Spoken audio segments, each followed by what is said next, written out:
Welcome to another episode of T.G.I.WTF. This week we're looking at the infamous puppy episode from Ellen. We start off with a terrible joke foreshadowing Ellen coming out of the closet. Ellen, are you coming out or not? What is the big deal? I've got a whole hour. Fast forward to a dinner date with her ex-boyfriend Richard. They instantly have no chemistry, making this one of many dicks that Ellen just isn't interested in. Richard's boss shows up and Ellen is suddenly infatuated with Susan's kitty cat. Ellen shoots down Richard's attempts to get fresh and jams out to the best of little affair at Susan's apartment. Susan reveals she's gay, and that makes Ellen uncomfortable. A recurring theme in this episode.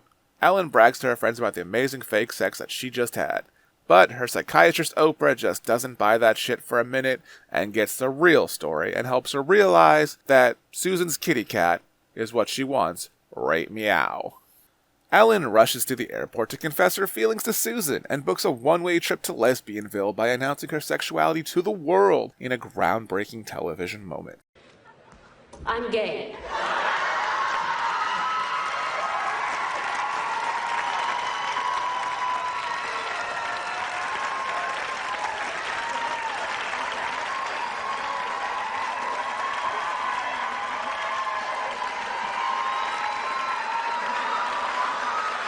Ellen is back at therapy telling Oprah about her trip to an all-lesbian grocery store featuring Billy Bob Thornton, Demi Moore, and Katie Lang. Oprah convinces Ellen to come out to everyone she knows, and Audrey instantly steps up to be the BFF that every gay person is obligated to have. Paige is visibly upset, but we ignore that for now and make that the focus of future episodes. Susan reveals she's in a relationship crushing Ellen's hopes and dreams, like Ellen does to the people who work on her talk show. We celebrate her new independence by a performance from, wait for it, Katie Lang at a lesbian coffee house.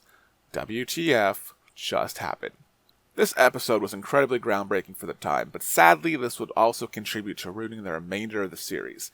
Ellen was nowhere near an iconic sitcom.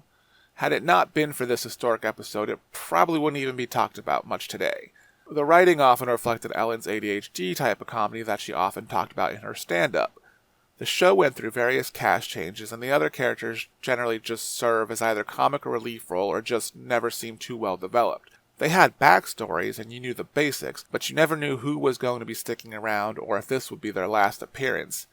It didn't seem to matter as the focus was always on Ellen and her personal relations with those characters. That made it slightly easier for a casual viewer to relate to the show to drop in and out without having to really pay too much attention to the other characters. After this episode, though, the show completely abandoned most of those characters altogether, and the sole purpose was now about Ellen's journey as a lesbian. The focus changed entirely and ruined the dynamic of the show. Even though this show was hardly a classic, it had a formula that worked for it. And once that got changed, the recipe became a disaster. Well, thank you for watching this week's episode. We'll see you again soon.